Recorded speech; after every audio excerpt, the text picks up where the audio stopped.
NA LCS has always been a region characterized by a general lack of success at international competition, where despite having some of the most monetary investment, they're only ever able to be the fourth best region on their best day, with many arguing that regions like Vietnam or the LMS have been the fourth best at times. Every time a big international tournament rolls by and there's another disappointing result from NA, the conversation of how do we fix NA always gets brought up. Ping, solo queue quality, player base, imports, talent development, streamers, one tricks are all commonly brought up issues that everybody talks about. And none of those issues are actually the real reason for why NA will always be behind. You'll notice a common trend with all of these excuses or reasons why NA's performance is always external factors outside of the player's control. The players can't make their solo queue better. They can't really do anything about the ping, can't do anything about the player base, can't do anything about one tricks in solo queue. All of those things are things that they can't control, and that's really convenient. This is also exactly why NA will not succeed. It all comes down to mentality and culture. Before we get into specifics, let's talk about what NA actually has going for them compared to other regions. There are many unique advantages that NA has. Let me first start off with an analogy.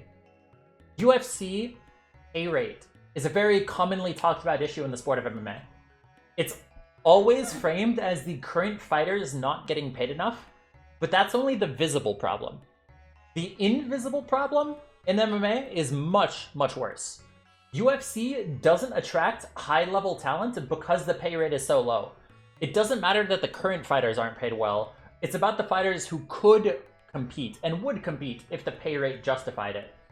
Many top UFC pros talk about in interviews how there's always that one guy at their gym that just smashes everybody, but they choose not to compete at the top level.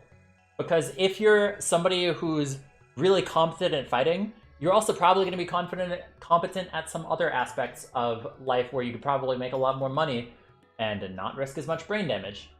With the pay rate so low, the only people that you get into professional fighting are either those who have no other option to make a living or those who simply just love the spirit of the competition.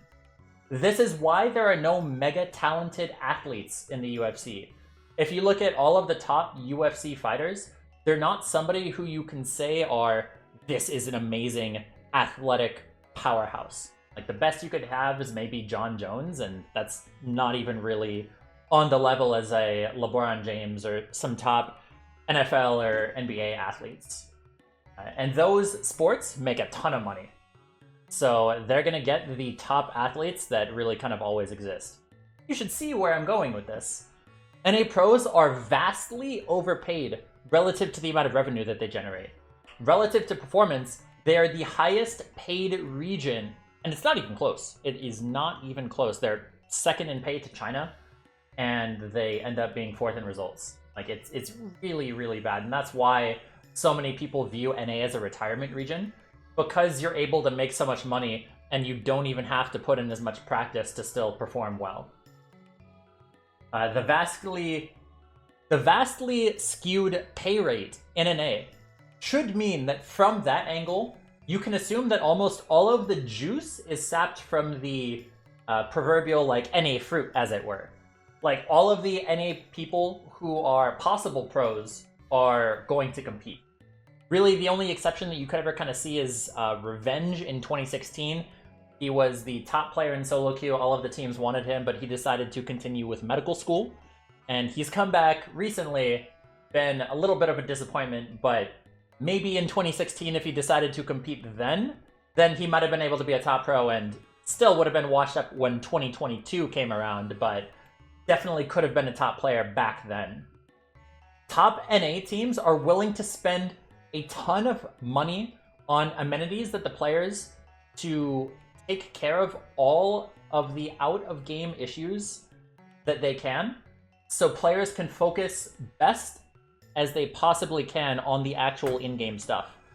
Every team has, regardless of what I think of how the team chefs work and what nutrition the players are being given, the teams have chefs, they have physiotherapists, they have sports psychologists, and much, much more staff helping them outside of the game to perform their best in the game. Korean teams like Griffin and Rocks Tigers in the past have had to practice for Worlds from a PC bang with no coach because of org failures in those regions, and they're still able to be some of the best teams in the world. NA has great out-of-game support. Compared to Asian teams, another big aspect that NA teams have over Eastern teams is, by proxy of speaking English, they have access to the best information regarding itemization that exists. The only thing that the West has is the most advanced itemization conversations. With minds like LS, Vigar V2, Aribo, who all put out high quality public content on itemization, you have the best access on itemization to get an edge on your item builds. And Eastern pros are notorious for just having the worst builds just the worst builds you could possibly think of that a basic NA solo queue player wouldn't even do. They put really little thought into item builds in Eastern regions, and they focus much more on just individual play and individual mechanics. And you'll often see itemization that doesn't even have an argument from the start. We're not talking like Collector versus LDR. I'm talking Korean players building Infinity Edge before they even have 60% crit. So the entire item passive is just completely wasted. And with all of these advantages, NA has had some international success. The 4 significant ones that you could really talk about are TSM winning an IEM World Championship that featured the best Korean team, CLG making finals in 2016, Cloud9 making semis at Worlds by 3-0ing a Korean team, and Team Liquid making MSI finals by beating the reigning world champions. While this is a decent resume, this is the success of an entire major region over 10 years of competition. And all of these, except the Team Liquid victory, come with major asterisks. A single top team from an Eastern region would consider getting the entirety of all of NA's accomplishments in a single year to be a failure. If a top Eastern team got MSI finals, they made semis at Worlds, they would not consider that to be a success. Throw in an IEM championship. That still would be a failure to a team like SKT, IG. They wouldn't consider that a successful year, and that's all of NA's accomplishments ever. The sole reason behind NA's lack of performance is completely internal.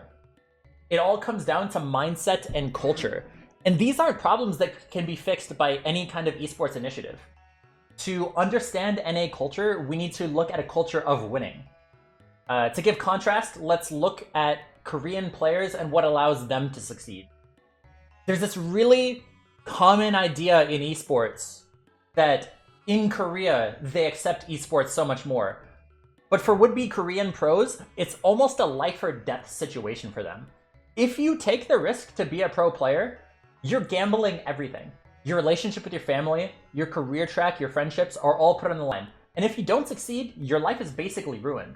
We only look at the top players that have success and already have made it. But we don't see that they basically had their family give up on them before they actually made it. And it wasn't until they actually succeeded and got to the top where they got accepted by their family.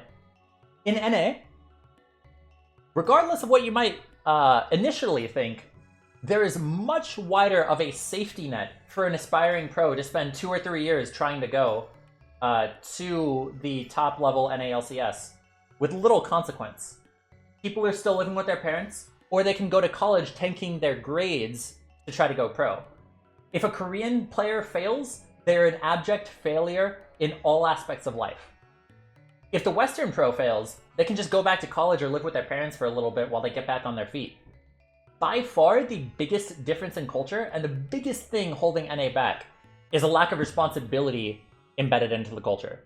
There is no personal responsibility taken. On numerous occasions, you will see a Korean player win a final, win a world championship, and look amazing while doing it. And in the interview, they'll apologize for playing like trash. Even though they won, they have a standard set for themselves beyond winning. And if your goal is just, hey, I want to maybe win, then you're probably not going to win, because the other person wants to not only win, but they want to do it in dominant fashion, and they want to play perfectly while doing it. In a Thorin Reflections interview, Vizichachi talked about when he was on a team with a Korean player, Move, who would have his team talk to him, and he'd pretend to understand it, and then try to figure out what they were saying in the game. He had no idea what they were saying, but he just had to assume and approximate what they were saying and just hope for the best. And that's a really massive issue to have, is not being able to communicate with your team. If this was an NA player with an issue that big, not being able to communicate would be an excuse that you hear the same day. You would have heard this back in 2017 or whenever they had played together, not years later in an interview. The mindset is simply to perform regardless of circumstances. There is no room for excuses in the Korean mindset. Meanwhile, NA players have nothing but excuses. Everything is about blaming external sources for why they're failing. You can see this very obviously with Champions Queue. They get a low ping environment with no one tricks, and only other pros or aspiring pros in a serious environment where they have massive monetary incentive to try hard. This was an incredibly expensive project that was designed to fix all of the issues that the NA pros were talking about. And the result? Q became dead within months. And it's the beginning of the season now, and it might be a little bit more populated now, but give it a couple months, and I'm pretty sure that it's just going to go much further down near the end of the split. It would actually be better off if these external problems were never fixed, because these external problems getting fixed would only reveal that they were fake problems that made for great excuses. The reality is, NA pros just don't have the same level of drive to care about their craft.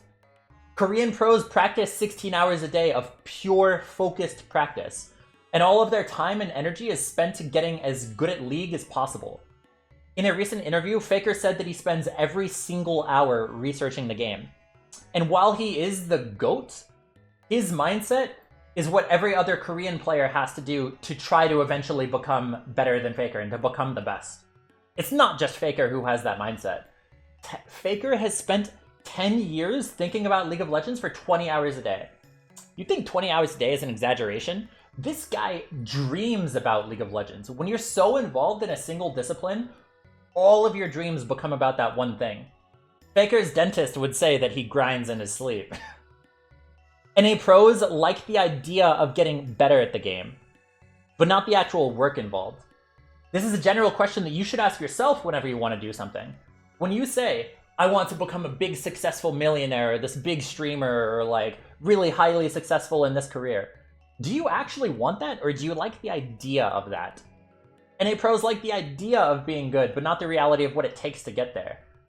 All of these Korean pros sacrifice every single other aspect of their life. They're not healthy. They don't have good social lives. They don't have lives that are worth aspiring to.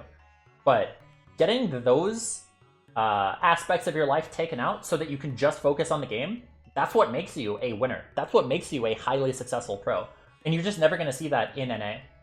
A common yearly occurrence with pros is going to Worlds, failing, and having mega motivation for a bit. Like, talking so much about how they want to practice for next year, and how next year will finally be the year for us. And that motivation goes on for a little bit, and then it's fleeting, and they don't keep up with it for more than a month. Pros say, I want to win, but my way. It's basically saying that they don't want to win, as they want to win while putting in less than half of the focused practice that their other competitors do. These Korean and Chinese pros, they're not just going to suddenly practice less to get NA to have a better chance at Worlds. There is no esports initiative possible that can fix these issues. They are deeply embedded within the culture of the NA mindset, and you can't undo 20 years of training in a player. If a player doesn't show up with a strong mindset to win, they'll either be... If a player does show up and they have a really, really good mindset and they really, really want to win, they will either be molded into the system or kicked out of it. Consider how many times a EU player comes to NA, fails NA, and then goes back to EU and becomes a really good player again. You have Forbidden, you have Xerxes, you have so many other talents that they just something about the NA system just doesn't click with them. They look terrible. And then they come back and become a really good player. Is it really that in that 1 year they became a bad player, or is the culture of NA not congruent to a winning culture? And a lot of these players are considered really toxic when they're in NA. Febivin just got completely mentally destroyed by NA solo queue, and he was known as one of the biggest tilters. And that kind of frustration is only because he's in a region that doesn't care about winning. And then when he goes back to EU, all of a sudden starts playing really well again. The best players are often considered the most toxic. There are dozens of stories of imports coming to NA, really, really determined to win. And then they see their teammates playing Fortnite after scrims instead of 6 solo queue games. This mega tilts that player with a strong mindset because the goals of the team are not aligned. When you have one person who wants to have a balanced lifestyle, and then one person who wants to grind 16 hours a day, those aren't going to match up. The player with a balanced lifestyle is going to be okay getting a playoffs or just almost qualifying for Worlds, like, we'll get them next time. It's okay that we got 4th. Whereas the other player, they want to win. They want to go to an international competition, and they want to succeed. And having that discrepancy in the mindsets is just going to make the players play significantly worse. Michael Jordan would literally get into physical altercations with his teammates over them not practicing seriously. What is considered toxic in LoL is child's play compared to what happens with GOAT-level sports players. Jordan would never ask somebody to do something that he wasn't doing. He had high demands of his teammates and even higher demands of himself. This is what it took for him to become the GOAT of basketball and as successful as he was. Up there with the greatest sports players of all time. Kobe Bryant was also known to be toxic. He spent all of his time thinking about the game at a sacrifice to everything else in his life. When he went to the zoo with his daughter, he would liken what the animals did to basketball and see if he could implement it in his game. He talked about the catalyst for why he retired was that he stopped constantly dreaming about basketball. He understood that other things were taking priority in his life, and he knew that it was time to hang it up. He couldn't put all of his focus into basketball, and he wasn't okay with just meandering around for a couple more years and becoming just an okay player. If you want to be the best at something, you need to make it your sole focus. One of the other major problems with NA is the fact that the LCS takes place in LA. LA is the cornerstone of this anti-toxicity, positivity mind virus that's been sweeping through the culture. Sometimes a player getting into a heated verbal fight, or in some cases, a physical fight, might actually have been the best thing to get that team to do better. But LA culture is all about non-confrontational methods of discourse. The way EU teams handle conflict is much more direct, much more aggressive, but it's considered like toxic masculinity and all of that stuff. Another massive downside about being in LA is just the constant temptation. Instead of staying in on a Saturday night to grind more solo queue games out, there's always another party to go to. There's always another e-girl to shag. All of these players are mentally teenagers, since they've spent their entire lives just secluded in a room by themselves playing video games. And they've gone from being no-life losers who've never had positive attention from women to suddenly having dozens of cutie e-girl Asians lusting after them. And there are basically no players who have the discipline to avoid that temptation. Not going to say no players, but very few players can actually avoid that temptation. Especially when every other player around you is doing the same thing. It's almost looked at negatively to be a constant grinder. And going to those parties and networking could actually be better for your career than actually getting better at the game. Even near the end of his career, Froggen could solo carry a team that deserved 9th or 8th place and carried them to a respectable 5th place finish. He just solo hard carried these games, but despite being such a great player, Froggen was never surrounded by any good teams.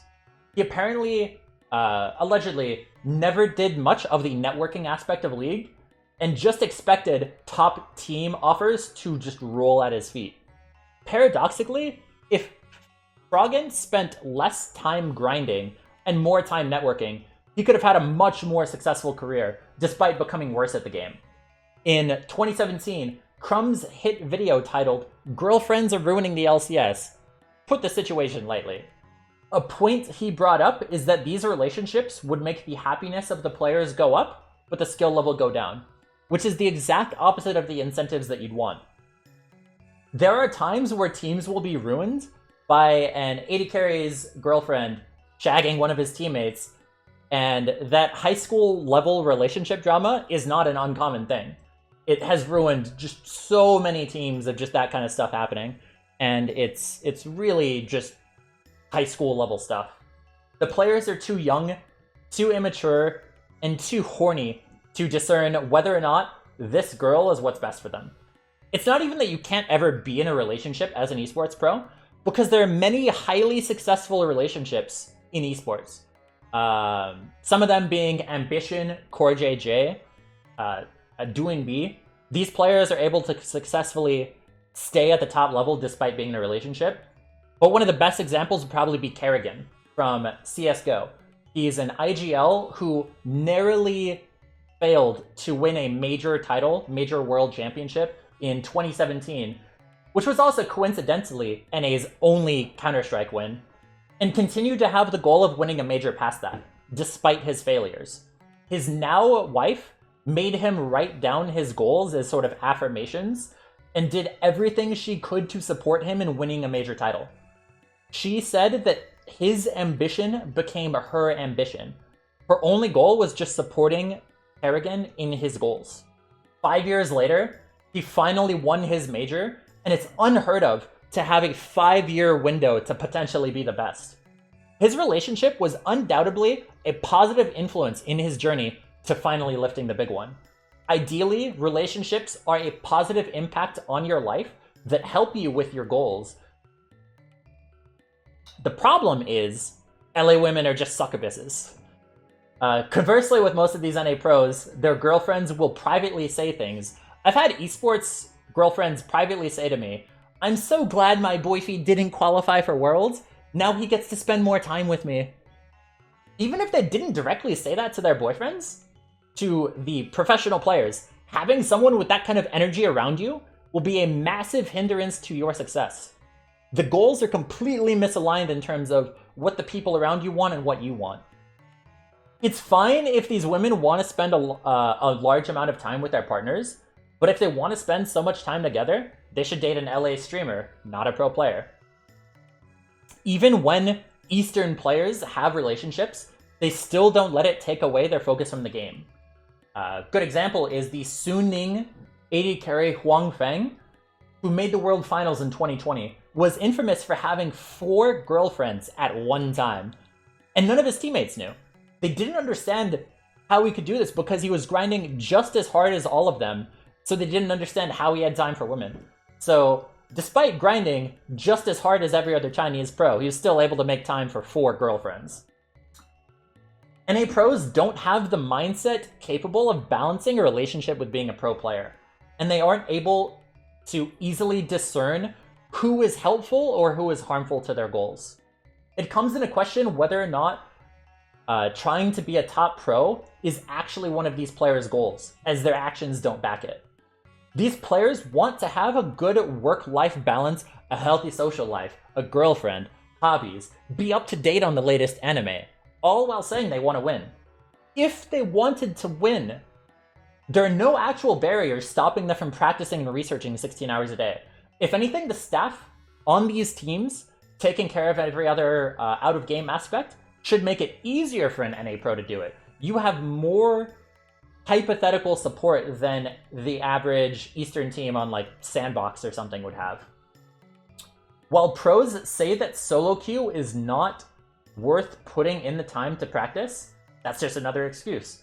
Even if it were true that there is no value from solo queue, which it isn't, there are so many other aspects of League that you can improve on. Instead of watching anime, you could watch pro views of the best players in the world and just study their VODs.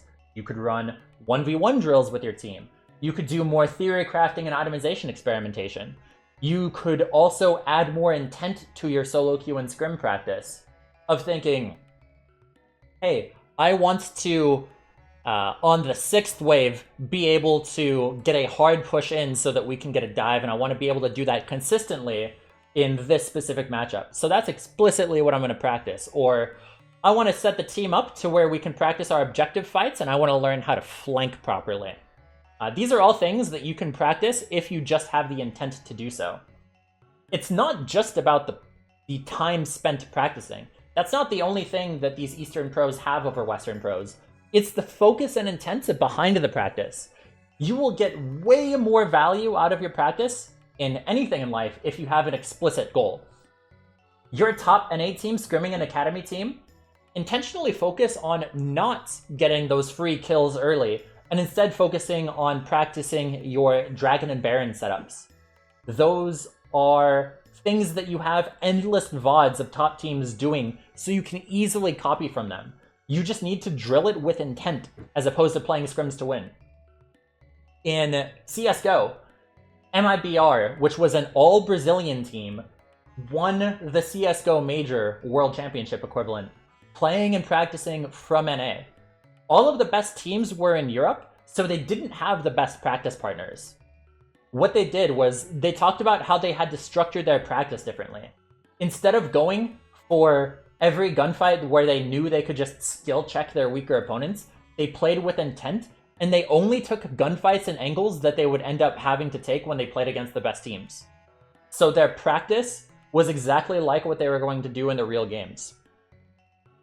The intent and focus with how they went about their training meant that it didn't matter if they didn't have the best scrim partners. This exact same principle could happen at any time for a top NA LCS team. Speaking of MIBR and an all-Brazilian team, it's more or less leaked that Riot's solution to all of these issues of lack of NA talent is to count all minor regions as not being imports to major regions. This is something that is going to happen next year. So right now, everybody who is in the Oceanic region doesn't count as an import to NA. Next year, Brazilians won't count as imports to NA. Turkish players won't count as imports to NA. Potentially even Taiwanese players won't count as imports to NA. So you're going to have Immortals, as an example, rebrand to MIBR and pick up a full Brazilian team. And that's something that pretty much every NA org has agreed upon happening. Which just goes to show that all of this lip service about developing NA talent, it didn't mean anything. This change would more or less kill the idea of having NA talent in the LCS. Teams have already shown that they're willing to gamble on the Oceanic talent, even when they're worse than NA rookies. There are so many Oceanic players who have come over that they just don't deserve their spots. But teams are just so allergic to getting NA players that you're just going to get what you're going to get. All Proving Grounds did, which was an expansion of the development system in NA, all it did was just give bad players spots on teams. There are still high-quality players like Value and Fivefire who fall through the cracks of the system. Because ultimately, none of these talent scouts have eyes. There aren't even any talent scouts. And you're really just put on teams because you just know people. These are Champions Queue and Proving Grounds are incredibly expensive initiatives that do nothing to solve the inherent cultural issues that plague NA. A better practice environment with cash rewards, a more robust development system, did nothing to make the players want to practice more and give up the nice LA life. Honestly, it's completely understandable why these players want to focus less on the game and enjoy a nice LA life. The life of a top Korean pro is not one to be admired. They sacrifice literally everything in their life to be the best. Outside of League, what has Faker done? He's literally taken care of a plant. And that's the extent of his hobbies. He has no relationships to speak of. Outside of League of Legends, Faker is a NEET who has no life and has done nothing with his life. It's not a life worth living. And NA pros taking the more balanced approach is actually a smart decision if they have the chance to make it. The problem is that when you have a balanced life, and you still delude yourself into thinking you want to win.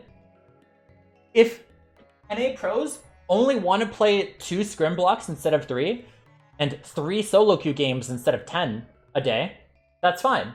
They just need to accept that a top 8 finish, if they get a lucky group draw, is the best that they will ever get, and even then that would still take a miracle. Another massive cultural problem in NA is that NA players have never been coached in their lives. Most of them have never done anything at a high level except for League. In traditional sports, players are coached from the age of 8 onwards.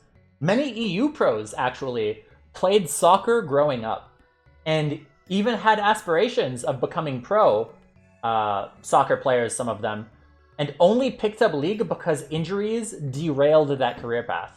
The NA talent pool are just nerd gamers who have sat in their basement all day, only experiencing and grinding video games. There was never any direct way to channel that competitive nature in a structured way.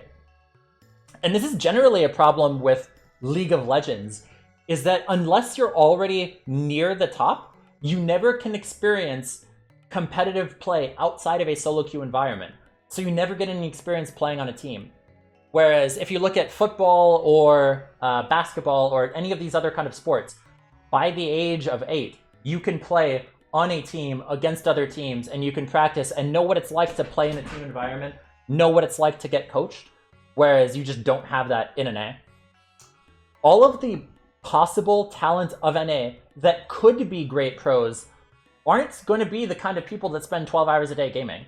They're going to be on more lucrative grinds. NA's performance would be fine if they set the proper expectations. The problem is that everyone in NA still talks about how they want to win worlds from NA. If an NA pro was serious about wanting international success, they would have joined an EU team yesterday. Someone like a Doublelift could have easily gotten onto a G2 or Fnatic in past seasons if he really cared about doing the best that he could. But that would mean sacrificing his comfortable life in LA, where you get to go to a ton of parties, hang out with friends, hang out with girlfriends. Doublelift is a great case study about lack of success in NA. Meanwhile, he's been on literally all of the top rosters in NA, yet he still complains about NA lack of success. His constant half in, half out, and taking spring splits off to relax just shows how he really wasn't 100% dedicated to the craft of becoming the best that he could be. His innate talent was what was able to still keep him at the top over everyone else. You have NA LCS personalities like Parth saying that high elo ARAMs can unironically be good practice. What? Good practice compared to what? You didn't see any top Eastern pros using ARAMs as practice? None of them used practice, and nobody is pretending that it would be better if Faker played some ARAMs. It's just an excuse NA players and personalities use because they play ARAMs socially, and apparently it's supposed to actually be secretly really, really good practice. It's just excusing bad behavior. You rarely see sustained glimpses of winners' mentalities from NA pros. People naturally conform to be more like their surroundings. So even when there's a pro that could achieve greatness, they are brought down to the average level of the league.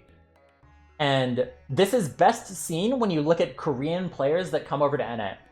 They bring their work ethic and mentality, and almost all of them just get broken by NA.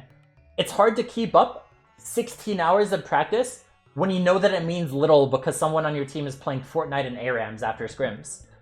Somebody like Impact is a very rare talent for how he manages to stay a relevant player on an international level despite being an NA for almost all of his career.